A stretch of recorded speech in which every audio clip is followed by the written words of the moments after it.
The lighting is shocking.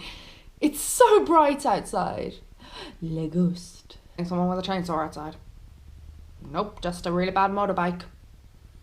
Alright. Hey guys, how is everyone's Monday going? Pretty lazy, pretty slow. Before we start, let's give a big thanks to our partners over at italki, their amazing language learning service online. If you are really tired of trying to learn a language before you go to a country by using those online automated speakers that speak back at you that can't correct you, then italki is probably the service for you because it is one-on-one with a native speaker who can give you all the time in the world and correct all your mistakes. So if you fancy taking a lesson or two, they're giving you a buy one get one free promotion on their super cheap lessons, so go and check them out. The link is down below. One of the biggest questions I get, it's like a full-blown panic in emails and tweets.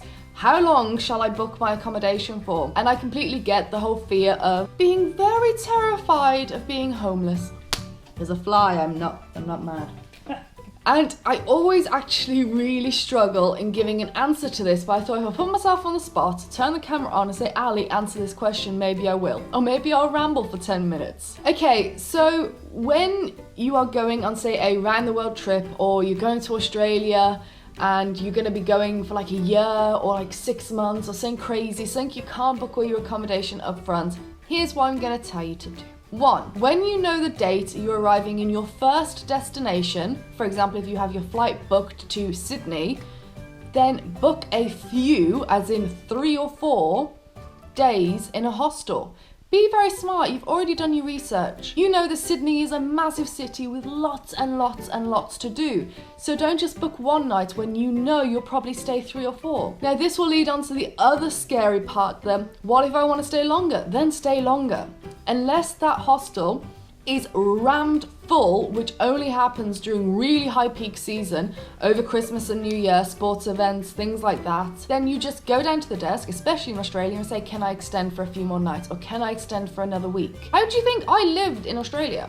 When I had to live in hostels, I just kept going up extending. I eventually became a long-termer, so they would never sell my bed off because they know I'd pay every week.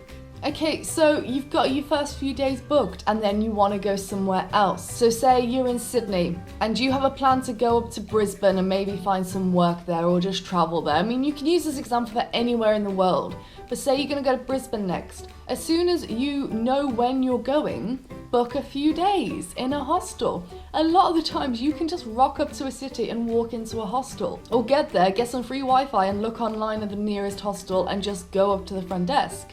But if you know the date you're going, you can do a little bit of research, be a little bit prepared, and book a few nights in somewhere. I would always say to book less than more. Don't book like 2 weeks in somewhere because they won't give you a refund if you decide to leave after 5 days. They keep all of that money. So don't put too much money up front, but just don't stress too much over this. That's what I'm going to say. If it comes to it, and it's happened to so many people, that you go up to the desk and say, can I extend a few nights? And they say, no, we're fully booked. Fine. Then you go to a different hostel. You're not going to be homeless. Okay? If you're going to be flying out at Christmas and you have nothing booked, good luck. But in general, you're gonna be okay. Use your common sense. Is there gonna be a huge sport event? Is it Christmas or New Year in Sydney? You ain't gonna be going anywhere at that time, unless you book months in advance. But for general day-to-day, book on the go. When you know you're going to the next place, book a few nights in. If you like it, extend it. If you don't like the place, at least then you have the option that you've only paid like 3 days worth or 2 days worth. You can go and find another hostel and cut your losses. So please, this is more of a bit of a reassurance as well. Don't stress too much on that, booking things. Know your first destination, book a few nights in. It's very different from going to Sydney knowing you're going to be in Sydney for 2 weeks. Exactly, because you're going on business or you're going on a family holiday or something. That's very different. But when you backpack and you're moving around a lot, do not try and estimate how long you're going to stay in a place before you even get there. Because if you've never been to this place, you have no idea how much you're going to love it or hate it. So you could get there, have booked 5 days in a hostel, do everything you want to do in 2 days, and really don't like that place. Or you could find something amazing and want to stay there for a few weeks or months. Some places drag you in for months. Trust me, so be prepared for that. So just see how it goes. Just play it by ear. It's really scary to do that in the beginning, but trust me, you will end up as a traveler just seeing how things goes. You become so laid back and not lazy, laid back. You'll just be like, tomorrow? Long way away. Why would I think about tomorrow?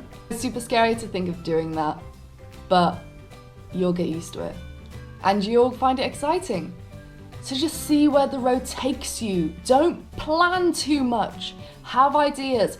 Do a little research, do a little bit of reading, book here a few nights, book there a few nights. Be prepared to drop all your plans and to cut your losses if something better comes up. If a group of people you meet in your hostel in Melbourne say, want to go over and do a 3-week trip at the West Coast, we've got a spare seat in the back of the van, be prepared to say yes. So don't overbook. All right, I hope that was inspirational. I hope it touched you in many ways.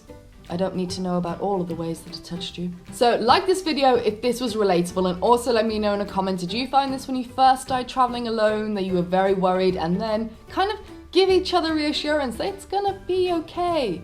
And the fun of it, when you have to leave your hostel and you're like, all right, now where? It's fun, it's part of the adventure, so go and have an adventure, all right? Don't forget you can subscribe, keep up to date with all my travels and get some advice as well. Also, a Facebook, a Twitter, Instagram, Snapchat, all the Psycho Traveler links are down below, and curry leaf pad thai asparagus. Yeah, I couldn't please all of you, so that's his name there. Would you like to do the outro? People appreciated it when he did the outro last time. No? You're shy? This isn't working. I just don't think this is working. It's so cute! Alright, we both love you. We're both crazy. We're always here for you. Don't forget, next week is going to be my YouTube blogging, YouTubing, traveling, making money online week. So go follow me on social media, especially Facebook, because I'll be uploading unseen footage that will not be on YouTube. Alright, love you. Bye!